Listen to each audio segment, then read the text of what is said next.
Greetings, friends, and welcome to another exciting episode of the Why I Love Disney podcast. We are back for another episode. I'm here, as always, with my friends, Easton and David. How's it going, fellas? You guys doing well today?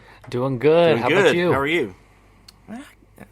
Jinx, I'm doing great. I tell you, it's another beautiful day in the bluegrass. And I tell you, I'm just excited to be here with you guys to get through this bracket. You know, there's some upsets this weekend in basketball. My team is out, but David's team is still in. But we won't need to talk too much about that. I'm just kind of sticking over it. But I do love our tournament here that we've got. We're ongoing with our villains tournament. Have you guys thought about the first round on the other side? Do you have any regrets or any surprises that stick out to you from the last episode? Yeah, there were still a few that were hard to see a little bit. I think the one that went through my brain the most was Chernobog and Frollo. Whether I voted Chernobog through because he is awesome in evil power, but man, Frollo is so despicable, and so I thought, man, I wonder if I messed up on that one. But you know, that's how brackets work. Somebody's got to go through. Easton, how about you? You have any regrets? I don't think I did. Well, I mean, I really wish Frollo and Yzma would have made it through, but it is what it is. It's good that there's three of us, so there's not going to be any ties, which is good. But like you said, someone's got to make it, and someone can't, and it is what it is. Both of them just had really tough matchups. I mean, true. Yzma against Ursula. I mean, that's just a tough matchup, man. And then when you're going against like the devil himself, I mean, in Chernobog, you know, it's kind of like that's just a tough thing to go up against. You know what I'm saying? Chernobog definitely feels like if there were somebody controlling all the other villains, he would definitely be top three. So we're gonna have to see how that works out the rest of this path. Yeah, he's like OG original evil there, you know. So. But we are now going to move to the other side of the first round. There's four regions. We did the East and the Midwest. Now we've got the West and the South coming up. So, Easton, why don't you get us started here in the West region? And I think the number one is Stromboli. Is that correct? That's right. Yes, that's right. Pinocchio is one of we based these off of how the movie was scored on Rotten Tomatoes, and Pinocchio is the highest traditionally animated movie, actually the highest Disney animated feature on Rotten Tomatoes with a 100% score. So let me ask you this: was Stromboli the number one overall seed, or was Sid Phillips the number one overall seed? Well, they're all tied. Really, they all have 100%. Okay. I got you. Who is Stromboli up against? So Stromboli is up against Alameda Slim from Home on the Range. Home on the Range is a Disney animated feature that was kind of a stylized old animation movie, and it starred Roseanne Barr as the main character, a cow, and Judi Dench. And there's these cows that are trying to save their farm. Have you really not seen this? You have no. Okay. I'm going to Google real quick. Have you seen? Well, it is actually, it ranks poorly on most Disney, it ranks poorly on most things. Like anytime they do a poll, fan polls, it never got hardly any park feature. I mean, there was out in Disneyland, they had, a little area that I think for a little while that kind of nodded to it, like a picnic area, but that's about it. I think that it was one of those things where they went with like a 1950s animation style, and after the Disney Renaissance, it looked more stylized maybe, and it's a little sillier than some of the movies, so it doesn't do really well. But man, I think it's actually one of probably the underrated funny movies. And then the Alameda Slim is a cattle rustler, and he lures the cattle by yodeling, and it's actually a hilarious song. And I think is it Dennis Quaid? Let's see. I'm looking at the cast right now. Randy Quaid. Randy Quaid. Yeah. Yeah. I mean, it's so, and that he yodels, that he sings this whole song. So Randy Quaid, that's Cousin Eddie, right? Yeah. Oh yeah. Okay. Cuba Gooding is the horse. I mean, it's a big cast of people. I don't see. I see. Okay. Okay. Steve Buscemi is in it. Yeah. Judi Dench, Yeah. Jennifer Tilly, Estelle Yeah. Harris, Joe Yeah. Flaherty, Charlie Dell, Yeah. Patrick Warburton. Let's see who if I recognize any more. Yeah, Patrick Warburton's Kronk. Um, Joe Flaherty is one of the. He was a comedian. He's done lots of things. He was in that Sarah John Jessica Candy Parker. crowd. Yeah. Wow, this has got a lot of stars in it. David, this is so weird. I'm so glad you're here because I honestly, if you have never heard of this, ever, Yeah. and I want to watch it. It kind of flew under a lot of people's radar. I Well, think 2004, it's really I was kind of in college then. Like, you know, it wasn't sort of, Yeah. unless it was like huge, I was probably going to do it. This is crazy. This is, wow. But All right. it usually what I don't know what the Rotten Tomatoes on it is, but 52%. it definitely, yeah. I mean, it could be worse. I mean, we've seen some things get worse scores. Than Well, that I'll movie. put Google users 87% like the movie. Yeah. I think it's underrated. I think it's really funny. I think a lot of people want to dismiss it now politically because of that happens a lot of times with different actors in movies, and it's like, oh, we don't, But man, you gotta if you just look at it for what it is, I think it's pretty hilarious. Well, I've learned something today. Easton, have you seen it, Easton? I've actually, when we've talked about it before, I've not seen this movie either. But you've heard of it at least. I've heard of it. I know. So we know. I thought you had seen this. I thought we talked about this, that you've seen this. I thought there was nothing left no feature animated that you'd not seen. No, all right, we got to fix that. This is the only other one that this is actually Movie the night. last movie. Yeah, the last movie of the animated features that I have not seen. It's the only one. Now I'm feeling like that guy that says broccoli tastes good, and then you guys are going to be like, ah. Well, it's But I up think against I Stromboli, think and it's- we're spending a lot. Stromboli's going to win this. Like I'm all Stromboli here. And he Well, chops I him didn't up. mean to get off on that, but Alameda was the 16 seed, so obviously that says that it's not one of Disney's well liked movies compared to other things. So yeah, Stromboli, is one of several villains from the movie. He's not an arch villain to me. He's really on this list because the movie that he's from is a powerful movie. But Right. he's pretty terrifying. He throws an axe at the main character and says, "Yeah, if you don't do what I say, I'm going to chop you into firewood." So pretty evil. Yeah. Yeah, you could have had a few different villains from Pinocchio, but I do like Stromboli is a menacing figure who definitely I would not want to tangle with that dude. Yeah. He seems a little ruthless and greedy and selfish. So are y'all voting for Stromboli? I don't want to assume. Y'all got to vote. No, we got to yeah. move forward. I'm going. Yeah, Stromboli. All right, Stromboli moving on. What's the next one there, Easton? The next one is our 8 and our 9. Our 8 seed is Mother Gothel from Tangled, and she is going up against Captain Gantu from Lilo and Stitch. So Interesting. This is an 8-9, so this is supposed to be a tough one, and it does seem tough. I think Go ahead, I can Dan. go with first. I think Gantu's a great character, but I'm going to go on this one with Mother Gothel. that was She's my got gut the- as well. yeah, mine. She's got the evil. She's also got the magic. Anyone who does that to their own daughter, you know what I'm saying? Like, Yeah, actually, I would love to see. I would love to have seen a matchup between her and Frollo, because they're kind of the same character. It's like, I love you, you're despicable. Ooh. It's like Yeah. that. Yeah. Super abusive, I'm manipulative. I'm your ally, but kind of like I'm your Bobby only Boucher's friend. mom in The Waterboy. I'm joking. but that character that says, you're an idiot, but I love you. Yeah, I mean, that's it's an abusive Yeah. parent. I mean, my goodness, Yeah. yeah, it's kind of frightening. That frightens me right now. You just saying that. So Mother Gothel moving on, easy, Mother right? Gothel, Even yeah. though the other Moving on. the other character is very good. Our next matchup here, Right. we've got our 5 and our 12. Our 5 is our only one that's technically not a Disney animated feature, but we added in. It's Oogie Boogie from Nightmare Before Christmas. And he is up against King Runyard. Runyard? From Frozen I don't know 2. how to say. I thought it was Reynard, Reynard. but I'm not really sure. I can't really remember. I'm not really sure. Runyard, Reynard, however you want to say it. From Frozen 2. Easton, lead us off on this, man. Like, give us your take. I mean, Oogie Boogie, he does send his little henchman to capture Santa Claus, right? That's pretty evil.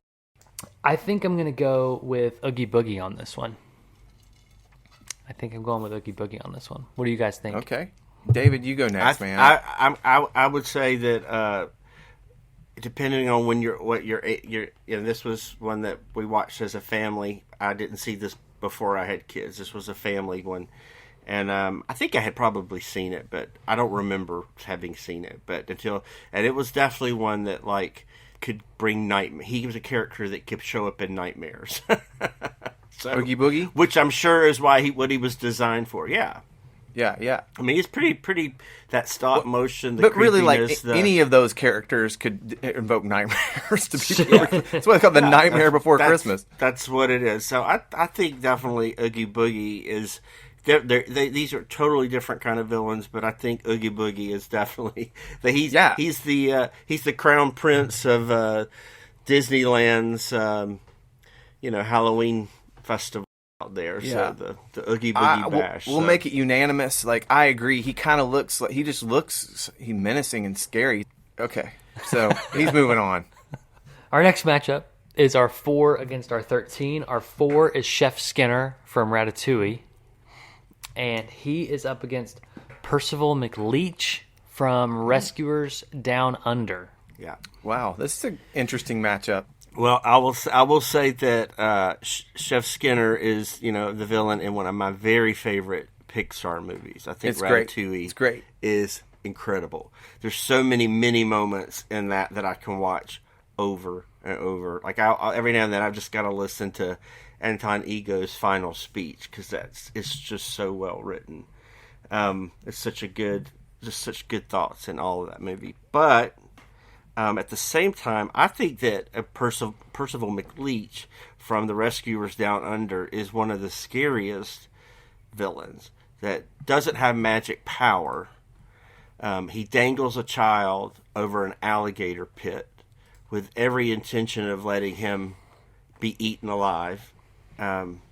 He's a poacher.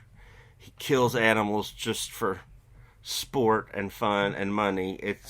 He's pretty vile because he's murderous on every level. You just realize this guy, what he does to animals, he would do to people for money and a heartbeat. He's pretty terrifying looking guy too. Yeah, and he's voiced by I think George C. Scott, classic Hollywood tough guy, and pretty just terrifying all around. So I'm a little torn because I do think that Percival McLeach is much scarier than Skinner. Skinner is a comedic antagonist. He's the one that's being foiled by this mouse, but he is a great character and such a great movie. I agree, completely agree. So what do you guys think? Who would you let through? Well, I'll tell you, for me, based off of villain, like based off of who's more villainous, who's more evil, I think I'm going to have to vote for Percival McLeach. Simply because he's evil. Chef Skinner is just trying to make sure he doesn't lose Gusteau's, the restaurant. Gusteau Does he not try to kill the mouse at all? Like set traps and stuff? He catches the mouse, but I thought you meant Percival McLeach because there are mice there. Oh, that's true. There are mice there too. Yeah. No, I'm talking about Skinner. I'm trying to remember if there's ever like a... See, I've killed mice myself in traps, so it's just not quite the same to me as Percival McLeach. You know what I'm saying? Like, I could forgive someone for killing a mouse. Yeah. You know, just generally, because I've done it. Not like with a hammer or anything like that, but I mean like on a trap. You know what I'm saying? Like, I'm not like bloodthirsty. I don't just kill animals. But, you know, you get one, you get a mouse trap, you get a glue trap, and you go the next day, and there's that poor little guy, and you get, put him out of it. You don't want him to suffer. You know what I'm saying? So we've all done that. But even Skinner, okay, you've got the whole mouse thing. He wants to get rid of mice, but he's also lied to. He's also lied to Linguini. He's suppressed that he is the. He's trying to get control of this business of the restaurant, and he's changed the whole legacy of this chef by, frozen food. So he's pretty conniving greedy person, but I don't think he's murderous. We don't see him get to that point. We don't really see him get to I'm that. with you on unanimous on Percival McLeach moving on. And was I he didn't the, think was he you the guys favorite? would even know who he was, but yeah. So I'm voting Percival. It's been a while since I've seen that movie, but I do remember him. And He also I'm with you. he also has one of the great dramatic Disney villain deaths. Well, that's an upset. That's a 13 over a 4. So Yeah. from a lesser, I say lesser in terms of box office and older movie. So that's interesting. So what's next there, Easton? Next is our 6 and our 11. Our 6 seed is Evelyn Dever from Incredible. And she is going up against Madame Medusa from The Rescuers. If you've never seen it spelled out, I mean, the character from Incredible 2, her name's Evelyn Dever. But if you look at it, you realize it's Evil Endeavor. I mean, evil plans aside, I think I have to vote for Madame Medusa just based off of she's just scarier looking to me. And we'll let David go last here because I'm going to disagree. I mean, I agree. She is scary looking, but I think what makes Evelyn Dever so scary is she doesn't look at first to be scary. You know, she looks like everybody. You know, she's just like one of us, and she's got this whole thing, you know, under the surface. So I think I'm gonna go with Evelyn Dever on this and make David break the tie. Oh, man. Yeah, she is. She does have this vendetta against heroes because she was let down Superheroes by keep them. us weak. Yeah, Yep. she's let down by them. So It's kind of like Lex Luthor, or you know, a classic, you know, superhero villain. You know, that's true. you know, kind of looking for a way to kill the superheroes off or get rid of the superheroes. So This is a tough one. Man, I'm gonna I was trying to look up one thing that I wanted to remember, and I can't find it. It was it was one of the 9 Men was the animator, and I'm just blanking like which one animated her. animated I who? know Madame Medusa from the Milt Rescuers. Kahl? That's who. Yeah, Milt. Yeah, I know. that's Milt Oh, Kahl. Milt. And, I just know animators. Now I'm looking on Google right he now. pulled that off the top of his brain. No, I'm talking I just about know 'cause stuff. There are 9 classic. There were many animators, but there were 9 classic that did a huge, vast majority of all the movies. And Mark Davis, who goes on to do all these attractions at Jungle Cruise and Haunted Mansion, he had been a big animator with a lot of characters and had done Maleficent and had done Cruella de Vil. So Milt Kahl gets the chance. You know, he's moved on to Imagineering. Milt gets the chance to do a female villain like Madame Medusa, and you know, when you really watch it and you just focus on her and how amazingly she's drawn and acted, it's pretty amazing. And just the movie doesn't do that well. The movie has some, you know, it's a little more traditional Disney. It has some slower, less action, of course, than Incredibles 2. But I'm going to say for the all-around character, for the artistry behind her, I'm going to give it to Madame Medusa. All right, moving on. Medusa goes through. Next up, we have our 3 and our 14. Our 3 is Syndrome from The Incredibles. And he is up against Bowler Hat Guy from Meet the Robinsons. Interesting. I Meet the Robinsons gets forgotten about a lot, I think, and it is a good movie. Like I really enjoy that movie. It is a good movie. Yeah.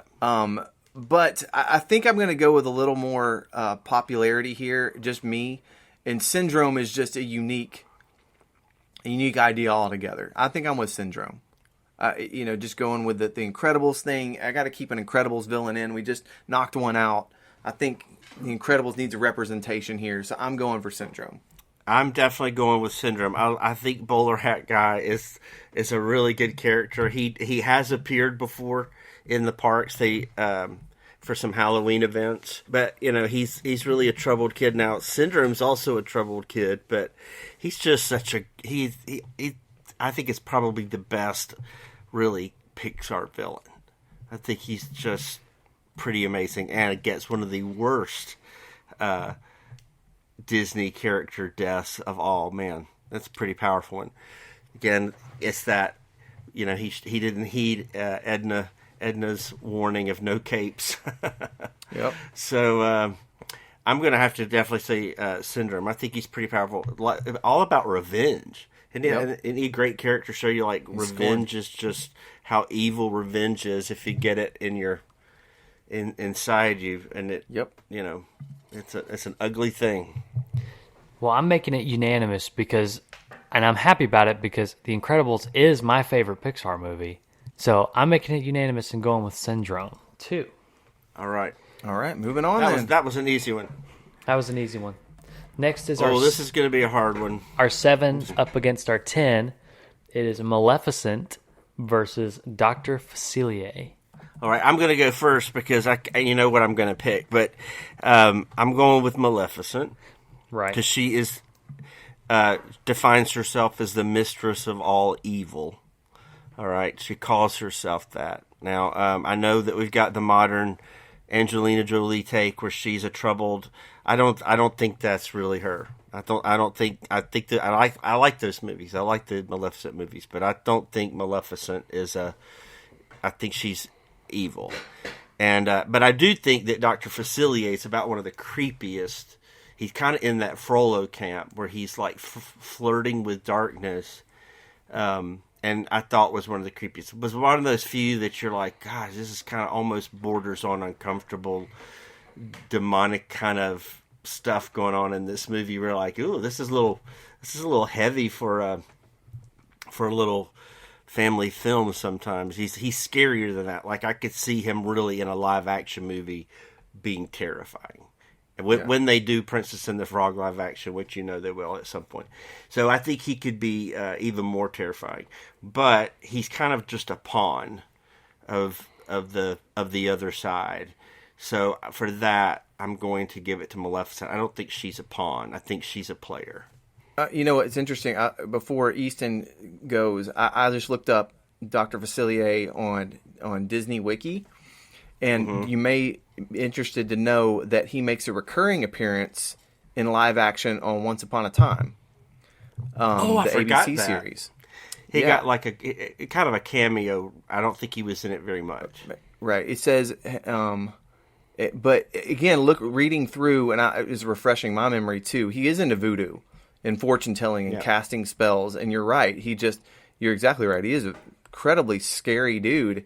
It's hard for me to though go against Maleficent, like you said, because it's just evil, like you said, instead of being a pawn, like a player. That's a great way to put it. But I'm going to make Easton move it on. I'm going to pick Dr. Facilier just to give him a nod and a vote. and I'm going to make Easton decide, I don't think this should be a slam dunk. This is a crazy dude that, dabbles in the occult, and that's big. That's big for it's very dark for a Disney movie. Yeah. I'll be honest. I was gonna say Dr. Facilier until he talked about the pawn versus the player. I was like, oh yeah, that's actually really true. I should have been a lawyer. I was like, I know he's picking Maleficent, and I know I'm gonna pick Dr. Facilier, but yeah, he is more of a pawn than a player. So I think for that, I'm gonna have to go and put Maleficent through. But it was close. Both, and I always got to add this because you can see the consensus of what the fans think in the merchandise, and both get a lot of merchandise, but I'm not sure that Maleficent doesn't outsell every other villain on everything. Yes. She has vast collectors. I mean, if they put a pin or a backpack or anything with her on it, it's going to be the one that sells out usually the fastest. So our last matchup for the West is our 2 and our 15. Our 2 here is Charles Muntz from Up, and he is up against Prince John from Robin Hood. And I can go ahead and start and put my vote in for Prince John. Oh man! Just because you jumped in. Just because I like him so much. That's interesting, David. Prince John is definitely an old favorite, and then it was like one of my son's, might be my son's favorite movie. And then as I've gotten older, some of those movies have become even more I'm fonder of them than I even was. So he's kind of a foppish Shakespearean overacted character. That's what the charm of him is. But he's not really scary.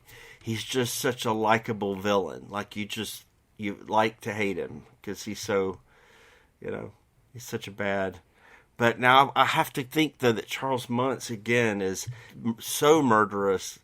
Will throw an old man and a boy out of a blimp in the sky. I mean, this is a pretty despicable, vile person. Whereas Prince John is kind of pompous, but he's one of my favorites. Like I if there were merchandise for Prince John, I would buy it. I wouldn't buy Muntz merchandise because he's not a likable character at all. But he's kind of like Percival McLeach. He's vile. So, Dustin, how have I persuaded you? I think I should probably say Muntz so that Dustin has to pick. Because I know that Dustin's very fond of Prince John. So I'm going to pick Muntz. I'm going to pick Muntz, I think. It's okay. So, Muntz is here. I want to say, here's a hot take. I'm not a fan of Up. Like I've never liked the movie that much. Like really? I never. Wow. To me, it's like it's one of lower down the list of Pixar, and I know I'm an outlier, and I know that's not a popular opinion. I get that, but I have no idea why. I've never loved that movie. I can't even really tell you why. But that aside, I do agree that he is a good bad guy. Like he's violent and angry and a great villain. However, I think you softened up Prince John a little bit. Yes, he sucks his thumb. Yes, he's kind of a spoiled child, but he has a pet snake, and he also has the sheriff at his beck and call, and he wants to kill. He wants to kill also, and he wants to maintain power. He reminds me of Joaquin Phoenix as Commodus in Gladiator, just a cartoon version of him.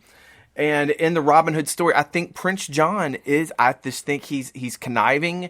He doesn't get the credit he deserves. Like as a villain, I think he has the power. He abuses his power. He doesn't care about the people at all. And the sheriff does his bidding. And he's got a pet snake. And I'm gonna move on Prince John. All right, I'm glad you picked him. I'm glad to see him move on. I'm glad to see him. Now, I do. Up is an interesting movie because, like, when it hit, and our kids saw it, like the whole sad scene at the beginning kind of devastated one of my daughters so bad that there was no way she was going to be able to enjoy the rest of the movie as a kid. It broke her. I mean, she has such a tender heart that colored our view of the movie for a long time because it was just not something our family wanted to watch again. My kids found it so sad. So it was not really until I was watching, I'd go back and watch parts of it on my own. And at one point, when the height of 3D, I saw that in 3D, and it was amazing. It was probably the most amazing 3D movie I've ever seen. It leapt out of the screen, and so for that whole immersive, like, man, this thing is incredible. And then the whole backstory of that character of Muntz and how vile he is, and the whole struggle of this old man with this young kid that needs a father figure. It's pretty powerful. It's the back half of the movie is what is why I think that movie is so great. And it's not what people remember. They remember the front part. They remember the sad love story, which is an important part too, because that had never been touched on really in a Disney type family film like that. So it's still great. But Prince John, he is a classic. Moving on. That's an upset. 15-2. So we've wrapped up the West and now the South. Moving to the South part of the bracket. Moving to the South, this first matchup I think it's going to be pretty easy, but we got our 1 against our 16. Our 1 is Lady Tremaine from Cinderella, and she's up against Sir Axelrod from Cars 2. Right. I'll start. Definitely Lady Tremaine. Sir Axelrod, it's the whole, biofuel kind of... I think that's kind of a tired, sinister corporate, thing that's his motivation. And he is bad. He's evil, but I think you're now into the into the Lightning McQueen episodes where the bad guys just aren't as bad. I am thinking of the right one, right? Sir Axelrod's the Australian dude. Well, he's Or the British. He's British. My bad. He's the Yeah, Range British. Rover. Is it? The Range I think he's a Rover, Range right. Rover. And that is his thing. He's like kind of behind the plot of this corporate espionage kind of sabotage thing, right? Yeah. Yeah. Yeah, I don't like that storyline as much. So, and Lady Tremaine, come on, iconic Cinderella. I mean, it's the center of Magic Kingdom. I was Lady Tremaine surprised. all day. That Lady Tremaine's our number one seed, based off the power of Cinderella on Rotten Tomatoes is really high right now. And I don't know how these scores change over time, but 5 years ago Cinderella wasn't that high. Like Snow White was higher up on the list, and it's like Snow White's dropped a few points. Cinderella's up to a 99. I guess with the 4K release on Blu-ray and the 4K Ultra HD release, they remastered it and put it out. It must have gotten a lot of reviews because it shot up recently, and so. But I think. But evil stepmother is like in the lore now of culture. Oh, yeah. You know, the Yeah, evil stepmother. yeah. That's just you casually when you talk about the evil stepmother. You know, it's not even Cinderella anymore. That phrase is kind of almost like, an idiom for, Yeah. Yeah. She is Lady Tremaine is voiced by Eleanor Audley, who's also the voice of Maleficent. So you get an incredible voice performance, and then she's also just animated incredibly. She was animated by one of the 9 old men. His name was Frank Thomas, and I've seen interviews where he talks about he got most of everything just from watching the actress perform it. And one of the greatest scenes is when it starts at the beginning of the movie and the mice have disrupted the stepsisters, and of course the stepmother's going to blame it on Cinderella, and she has to go in her room, and the stepmother's kind of in the shadows of her curtains in her bed, and all you can see is her eyes, the whites of her eyes kind of glowing, and then she gives her this real long list of things to do, and Cinderella tries to say, but I just did that. Like, because she's like, wash the draperies, do this, and she says, and she comes back with, do it again. And it's like, it's so evil. It's really good. That's one of the best acting parts in the whole movie. It's just that scene right there. I also think if you haven't seen the live action Cinderella, Cate Blanchett as the stepmother, it's like the Jungle Book that Jon Favreau did. It's not a take for take remake of the movie. It's different. It nods to the original, but her performance is amazing. It's almost equally as amazing as the animated. It's not the same character, but she is an evil stepmother. So check that out too if you haven't seen it. All right. So Lady Tremaine, my vote. My vote's I know Lady we got to Tremaine. move. Moving on. 1/16 again. Here we go. Our 8 up against our 9. Our 8 is Shere Khan from the Jungle Book, and he's up against our 9, which is Shan Yu. I hope I'm saying that right, from Mulan. I think I'm going to start off, and I'm going to cast my vote for Shan Yu. It is close for me. I think they're both like pretty evil, but my vote's for Shan Yu. I mean, he burned down a whole village. I definitely think that, and that little scene where Mulan gets to the village and there's just that little doll is all that's left. Pretty savage. And I also think he's a very terrifying, like, if you had a small child, if you had a under 6 or 7 year old at the movies, just the way he looks is kind of nightmarish. But I'm gonna go out and put Dustin on the line, and I'm gonna pick Shere Khan. Kind of like that Prince John thing. He's just such a supercilious, vile character. I'm gonna go with him, and he's even worse than in Jon Favreau's. When you find out that he killed Mowgli's father, the whole backstory of that's even interesting to me. So I'm gonna go with Shere Khan. Man, at first glance, I thought, well, Shere Khan for sure, but y'all have y'all seen the live action Mulan, right? It gets forgotten because it was in the COVID. Remember, it was supposed to come out and then there were some problems with like China, and then COVID happened, and it was controversial. Ended up being a Disney Plus release, I believe, right? It was one of those you had to buy, kind of in the beginning of Disney Plus. And I think the live action Mulan is kind of overlooked and underrated. I think there's weaknesses to it, but I do think that that Shan Yu is like evil. Like, and this is so hard. I could see you. I could see it. Go with your gut. I mean, I love the Jungle Book. Like, I think I'm going with Shan Yu. It's a mild upset. It's a 9 over an 8, but I think I'm going to go with Shan Yu. All right. Yeah, the live action of both of these, actually, the live action versions, I think actually make a better case for the villain than the animated. Although the animated with the doll, actually, I think, okay, this is what I put it over the top. I think Shan Yu is more terrifying in the animated movie than Shere Khan is. They're even on their live actions, and that'll put it over the top. All right, for a more lighthearted pair. Yeah, our number 5 and number 12 seed. Yeah, our 5 is Aunt Sarah from Lady and the Tramp, and she's up against Chick Hicks from Cars. I like this matchup. I do too. Well, this is kind of an unusual one. Aunt Sarah is, I mean, she's a minor antagonist compared to some of these, but we could have also said her cats could be considered the villain. This from Aunt Sarah's from Lady and the Tramp, 1955 animated feature, and she has the 2 cats that kind of wreak havoc in poor Lady's house, and Lady gets in trouble for everything that they destroy, and she gets thrown out of the house and gets muzzled.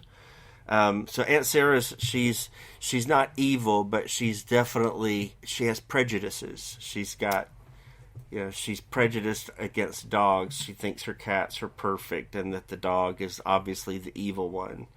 So I'll let you speak of the Chick Hicks. Make me, because I know you're as a huge Cars fan, Easton. What do you think?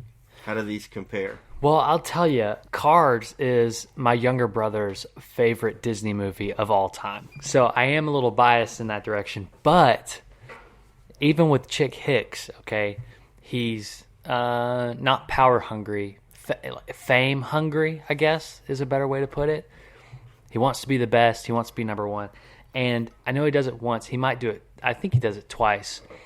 He causes a pileup at the race in the beginning, and then wrecks the king, of Dinoco at the end of later at the final race, wrecks him. I mean, like, he does 4 or 5 flips, and he's wrecked, and Chick doesn't even care. He's going through the finish line because he wants to be number one. And then, other than that, he's a bully to Lightning, but he actually has it out for he's going to do whatever necessary to be number one. Even if he knows he can't be the best, he's going to take out the best so that he can be number one. My vote's going for Chick Hicks. David, did you vote? I didn't. I just kind of reminded everybody, you guys, who Aunt Sarah was. I got you. Thank you. You did not really remember well. She was voiced by the great Verna Felton, who I mentioned in several other. She's voiced a lot of Disney characters. She was the Queen of Hearts. She was the fairy godmother. Okay. Then she shows up as Aunt Sarah. She's got that pompous, boisterous, alto voice. Well, pop quiz. Who voiced Chick Hicks? I can tell you that. Who is it? Unless you know already. I do know already. Well, then you say it. Michael Keaton. Yeah. Yeah, the best Batman. And what I love about Chick Hicks is he is the personification of win at all cost. Disrespectful in a way. It alludes to the old Jeff Gordon versus Dale Earnhardt rivalry in the 90s. In that NASCAR thing, you're just sort of, if you're not first, you're last kind of deal. And that's sort of Lightning McQueen's arc too, right? He's going from slick to and at the beginning, Lightning McQueen is not super likable, even just as unlikable as Chick Hicks, and you're kind of, it's his arc of being humbled and then getting learning and kind of the Mr. Miyagi character, if you will, teaches him some humility and how to really race, and then Radiator Springs teaches him humility, and then all of a sudden he comes to the end and it's all for the Dynamo, and he loses but he wins in Rocky style, not even roughly, right? And Chick Hicks, I think, is a really good villain to kind of be that. No, I'm win at all costs. I'm not learning any lessons. It's all about me and all about winning and rivalries and never knowing when to stop and cutting corners and cheating to do that. And he's just got Kachiga, the whole just great persona. I'm voting Chick Hicks here. I think Michael Keaton would beat up that other lady in a fight. Yeah, probably so. Maybe if she showed up as the Queen of Hearts, she could take him. But as Aunt Sarah, I think she'd get knocked. I'm going to go with Chick Hicks. I think he's definitely a more evil character by all means. Yeah, and I think too. We booted Sir Axelrod, didn't we? Boot Jackson Storm. Wasn't there another Jackson Storm? This is the better of the villains for Cars for sure. Yeah. So if we had gone with the cats, it might have been a better battle. Might have been closer. Yeah. All right. Chick Hicks does not break for cats. Just letting you know. He doesn't. He does not.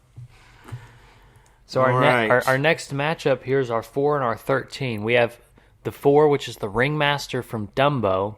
Yeah, I went with the Ringmaster, and he's up against Long John Silver from Treasure Planet. So Treasure Planet. Dumbo's a tough one because, again, the it's not really a strong dominant. It's like everybody's against Dumbo. Yeah, everybody. The older elements are against him.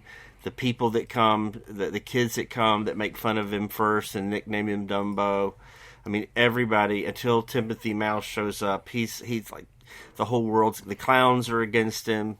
The ringmaster's gonna put him in a perilous, make him jump off this huge thing because they just don't even care. So they're all bad. They're all bad until he wins his his golden moment there at the end. He's kind of mistreated by everybody. So the ringmaster's not a strong character, but Dumbo has always been a well critiqued movie. It always scores really high, especially with critics, and usually with the public. So obviously, why he's a number 4. Long John Silver is that from Treasure Planet in the early 2000s when people kind of just weren't into it. It's like we get through the Renaissance, and then these movies like Treasure Planet, Atlantis, Chicken Little, Brother Bear. It goes through a period people just kind of stop supporting Disney for some reason, and so a lot of people don't know John Silver. I think he's definitely one of the least known, but I do think he would take the Ringmaster out in a heartbeat. So for that, I'm going to go ahead and I'll pick Long John Silver.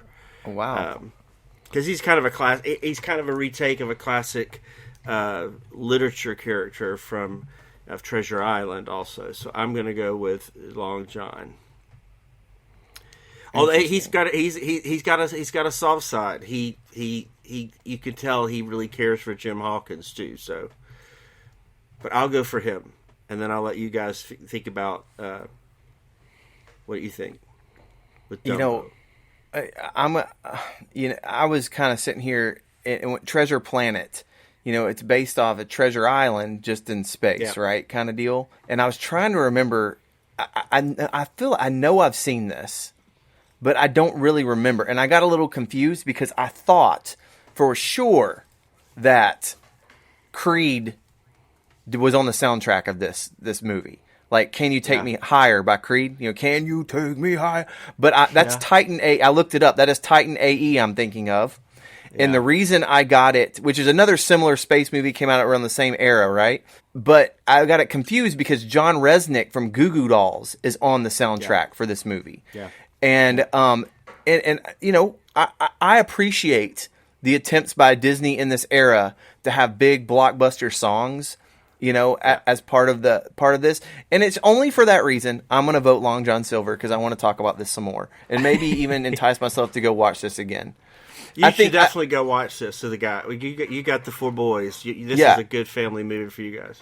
I'll check it out. And also, I feel like because Dumbo, there are multiple villains, and he's one of them. I think I'm going to go ahead and vote for Long John Silver in the upset. Well, I'll make it unanimous and also vote for Long John Silver. All right, another upset. right. We've had a few upsets today. So our next matchup... This I'm was a excited tough for one. this This is a tough one. Our next matchup, our number 6, is Hopper from A Bug's Life. And he is up against Captain Hook from Peter Pan. So who would like to why do we start always there? forget about A Bug's Life? Like, I think definitely Pixar's most underrated movie. for real. Yeah. I even forget it's Pixar sometimes, but my Yeah. goodness, what a good movie. Man, and it's such an all-star cast. I mean, just everybody brings so much. Just their voices are the characters. So many good performances. But this Captain Hook is one of my all-time. Voiced by Kevin all-time. Spacey. Yeah. Kevin Spacey. It's canceled Kevin Captain Spacey. Hook is one of my Captain Hook is one of my all-time favorite characters. So it's a tough one because I think Hopper again could be pretty terrifying if you were a kid. There's Animal Kingdom has the live show since its opening of it's called It's Tough to Be a Bug, where Hopper makes a presence, and that whole show you never go to see it without some kid having a meltdown. It's always some kids always crying, always crying. You can't go see that show. I don't care if it's a crowded day or a day where there's just like hardly anybody there, and you get in there to see it. There's gonna be a kid that it's terrified. Well, I'm reading Disney Wiki, and you get down to Disney Parks. It says Hopper also appears, and It's Tough to Be a Bug, despite getting eaten in the movie. Yeah, And that was in the show they compete with each other, and Hopper believes that humans are bugs' enemies. Later throughout the show, Hopper claims that no one can stop him, but a chameleon sneaks into the stage and foils him. Hopper manages to escape the show to avoid getting eaten by the chameleon, and as the reptile leaves the stage. So the bug's loose, right? Yeah. And presumably he's the alien in Alien Encounter, right? Too. So yeah. kind of look. No. Yeah. That's about the same right there. Captain Hook is one of those villains, though, that because he's comedic, he kind of could lose some points. Like if he goes up against a Maleficent. Also, one of the few villains that has a song named after him. He is mentioned in the title of a song, but he actually does shoot someone. You just don't see it. The guy that's singing up in the crow's nest, and he gets annoyed and pulls out his gun, and he just shoots the gun, and then you hear the splash. He also tries to kill Peter Pan. He sets a bomb that he goes off and almost kills Tinkerbell, and he makes Wendy walk the plank. So it's pretty deadly guy here. He's a coward, but he's evil. He has no remorse about killing somebody. He's a despicable pirate. So for that purpose, I'm gonna go with Captain Hook. Okay. Easton, you wanna go next? Sure, I can go next. I love both of these villains a lot, but I can't help but to think of like trying to picture Hopper and Captain Hook standing beside each other, getting ready to fight. And if that were to happen, Captain Hook is going to step on Hopper, and that's just going to be it. Great point. That's a really good point. But in a park situation, Hopper would be just as big as Captain Hook. Yeah, if there was a giant grasshopper. Yeah, but he's not. You're right. He's not. Hook. He's not a giant grasshopper. He's just a grasshopper. I know this is Disney, but Captain Hook has been depicted in a dozen movies at least, right? And including the Robin Williams '91 Hook, which is not. I don't think that's Disney. Does Disney own the rights to that at all? Or I don't think so. It's fantastic. So. I mean, that is one of the greatest family movies ever made. And Dustin Hoffman's. It is Dustin Hoffman. I'm getting that right? Yeah, it's Dustin Hoffman. It's amazing. Like it's just amazing. And I know that we're not. But the whole Rufio thing, really. Why did we have to lose Rufio? That's true, but you got to lose. Back then, you just kill off a character everybody loves. You had to kill in that era. Yes, somebody had to die. It couldn't be happy all the way through. But I know we're not basing this off of we're on the Disney movies, right? But yes, but he's just, my point is he's iconic. He moves on easy. Yeah, he moves on easy. He's got a Captain ride. Hook. He's got park presence. Captain Hook for sure. Next all right, up here- Captain Hook. Moving on. We got a few more here. Just a few more. Yep, three more matchups. Our 3 and our 14. We've got Gabby Gabby as our 3 from Toy Story 4, and she is up against the Carnotaurus from the movie Dinosaur. This is a tough one because I don't know Dinosaur well. Now, Easton, I know actually you do. And so I'm going to let you speak first and tell us more about Carnotaurus. Yeah, so this might be I don't know if it's a hot take. It might be a warm take, but I do love Dinosaur. I do love that movie. That is but a hot take. That's a hot take. It might just be that I grew up with it, so I watched it a lot when I was little. Well, Like man, let's talk about your childhood a little bit, Easton. let's talk about. You watched it a lot. Yeah, a lot. Okay. I liked it. I liked it more than most. Okay, just for future topic for a discussion on the podcast. What is the goofy movie the dumb movie you liked as a kid that you would never watch now? All right, so there. Not to say that is. I'm just saying, for instance. Well, one of them was a goofy movie. That's true. But that was actually good. Sorry, go ahead. I'm sorry, Easton. I'm picking on you. Go ahead. No, it's fine. I do like that. I do like Dinosaur. It must have been just, boys go through their dinosaur phase, and okay. That's and you were what too I young watched. for Jurassic Park. Too young for Jurassic Park, so I grew up through Dinosaur. I do love Jurassic Park too, though. I think it totally makes sense. You've got a brother. You don't have sisters. So you grow up watching Emperor's New Groove, Dinosaur, Goofy Movie, Treasure Planet, maybe Atlantis. You're seeing a lot of these movies. You're not inundated with princess movies in your house. It's true. Incredible, and then you're watching Incredibles, and you're watching all these things that Pixar puts out. So I could totally. I'm telling you, Disney is about nostalgia. It's what you get. It's what you get. What that first dose that you get is what you carry with you the rest of your life. It's like that's how you'll define it. It's where they get you in the heart early on. Whether it's Robin Hood or Goofy Movie 30 years later, it's how it works. Yeah. So I'm going to put my vote in for the Carnotaurus simply because I don't think he's going to go through. So I'm just going to give him my vote because he's like villain. I think is a stretch because it's really just animals being animals. He's just trying to eat. He does. Well, it's 2 of them really, but they do follow this herd of dinosaurs all the way across to, and does almost get them. But, Aladar does figure out that hundreds of dinosaurs will defeat one Carnotaur or 2 Carnotaur every time. So he's just this dinosaur that's a carnivore trying to eat other dinosaurs and follows them, never really gets to them. But just a dinosaur trying to eat. Yeah. So I'm giving my vote for the Carnotaurus just because I know he's not going to make it. So I'm going to give him 1 vote. I would say, if you're talking about a baby doll and a dinosaur, I get it. I mean, that's a totally reasonable argument. I could even make the argument the dinosaur should move on. So my vote for Carnotaur. Carnotaur. Interesting. All right.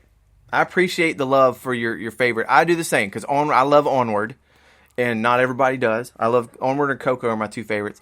But I do think there's something about the creepy doll. And I don't think Toy Story villains no one's moved on, right? Sid Phillips moved on. Excuse me. Sid moved on. He's a 1 seed. Stinky Pete moved on. Oh, so we are very well represented in Toy Story here. But I do think that the creepy doll for me is going to win out. I'm going to go Gabby Gabby and let David decide. Thanks. All right. I'm kind of torn on this because I don't remember the evilness of the Carnotaurus. That's what I can't remember. Like, gosh, how much evil intent did he have, and how terrifying was he? Because it was that I don't remember. I mean, I know he's a strong villain. I just don't remember the how terrifying he is. And so I feel like I should have gone back and watched it again. But Gabby's not terrifying either, but she is in a weird way because you watch her manipulate this character into giving up his voice box, his whole little thing, and you're like, she just totally manipulated him. It's kind of a creepy thing to watch. I don't want the movie. I don't want the movie, but a short would be good to see, like, how does she react when she finally gets this little girl. You know, that she finds this little girl at the end of the movie. Like, when she gets her home, does she terrorize every other toy this little girl already owns? Like, does she go on and be happy? Well, that's a hard thing. It's a hard thing to know because she's like a character. She's just desperate to be loved. But man, she may go back to that kid's house and be a total terror. Well, here's the thing. I was just reading. I read through this Disney wiki, this villain wiki about this, and it does bring this back. Unlike Lotso, Lotso is embittered and vengeful and angry, right, about his state and being abandoned and forgotten. She is not. You remember? She is just like, she doesn't care about betrayal so much. She's almost psychotic. You know what I mean? Like, I just want this because I want it.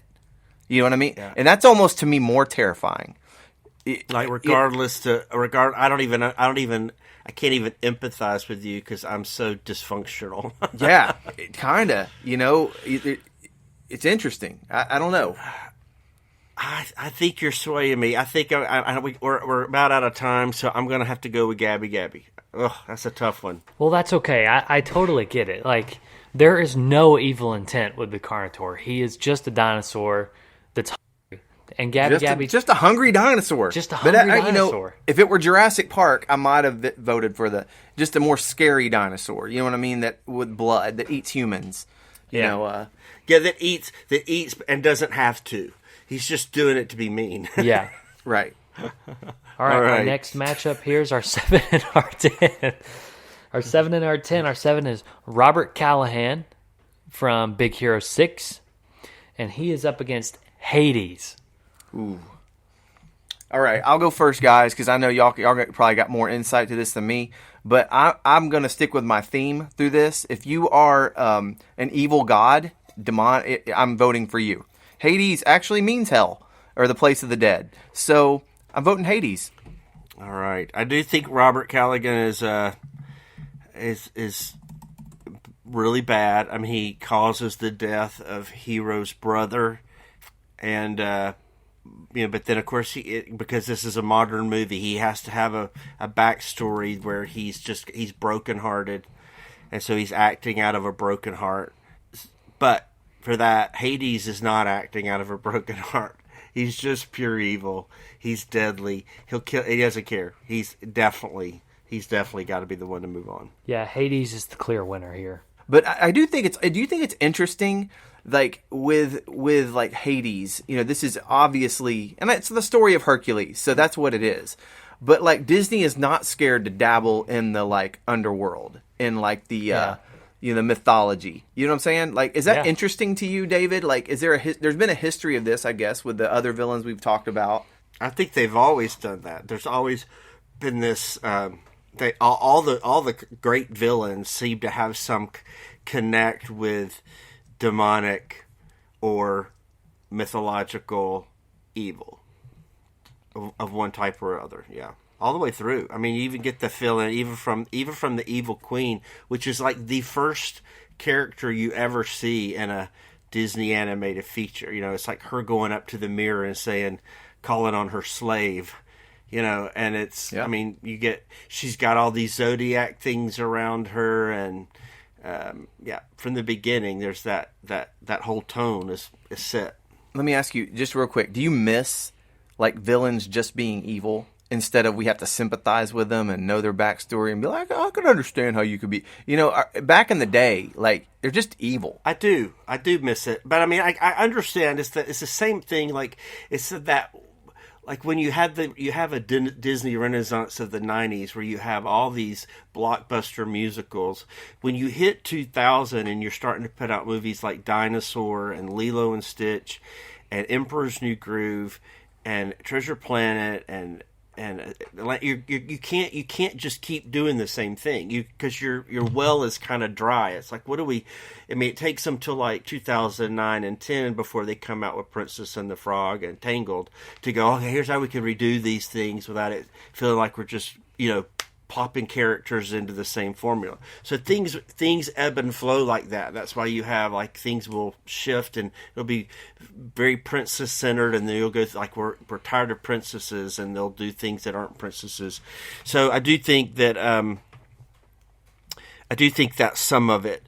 But I think lately there's just been a lot of lack of dramatic villains. They've been more it's just, you know, they're evil, but they're just either you have a sympathy for them, or they have a backstory, or they're the little guy that's just, you know, misunderstood, fighting to be at the top of the ladder thing. So I do miss some of these characters. I definitely think the characters that sell the merchandise are the ones that are just pure evil. They don't have the.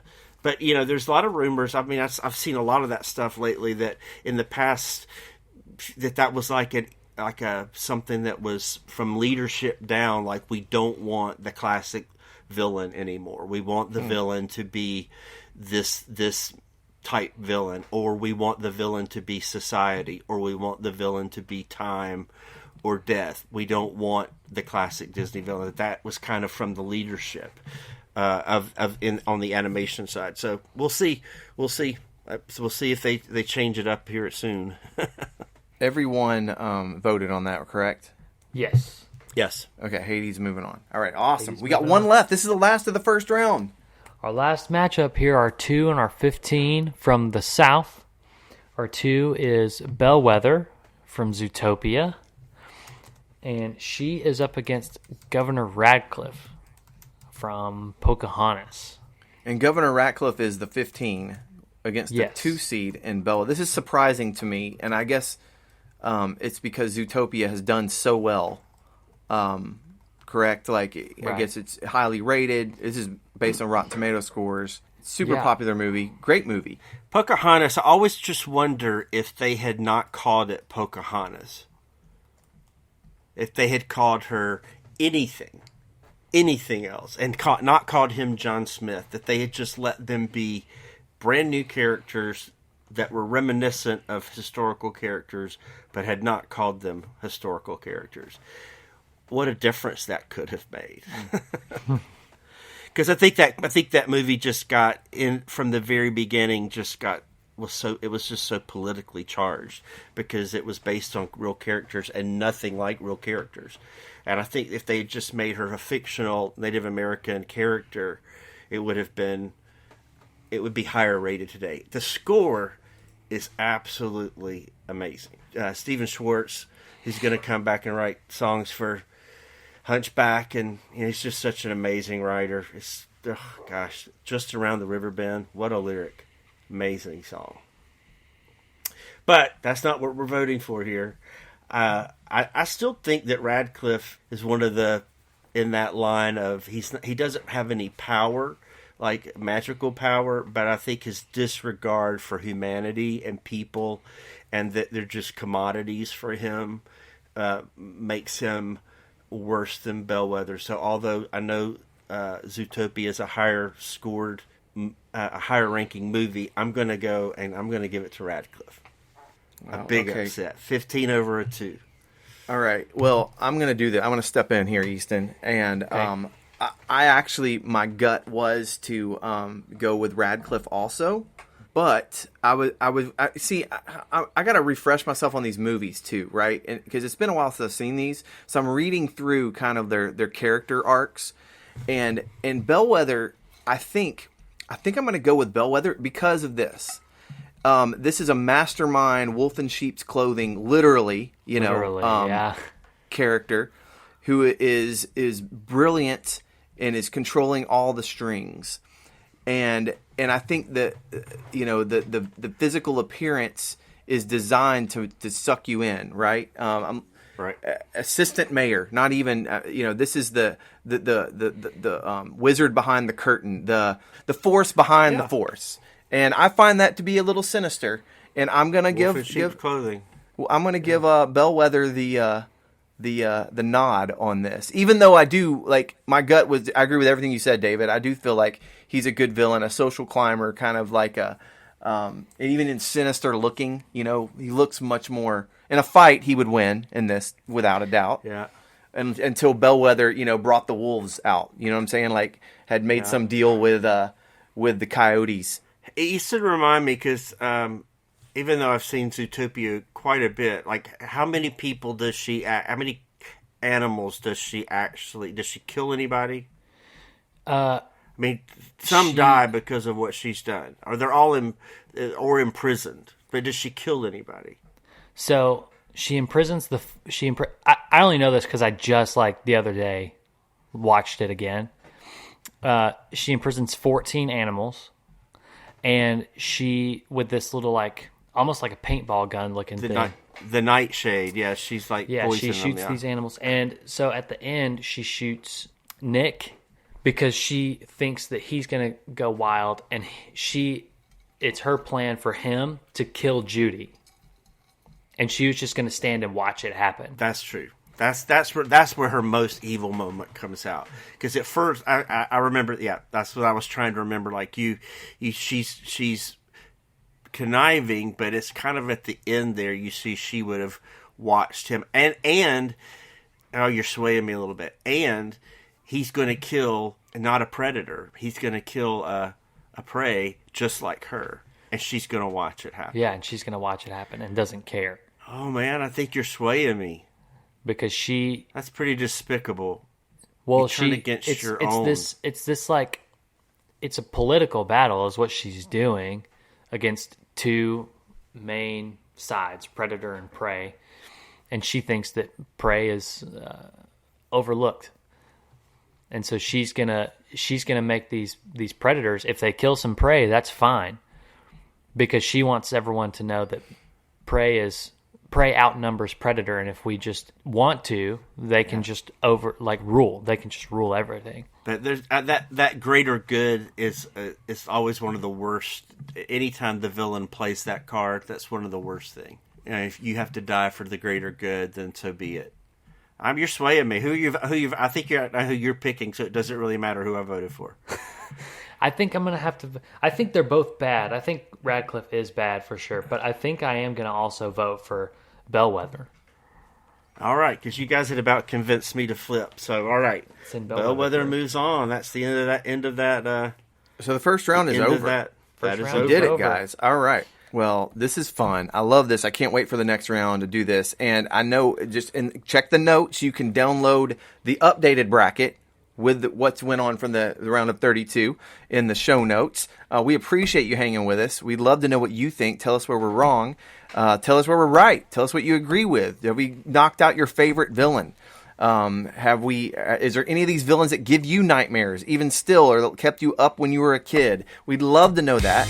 You can find us at whyilovedisney.com. There's also, I believe, an Instagram account. The Instagram is That's Wild Podcast.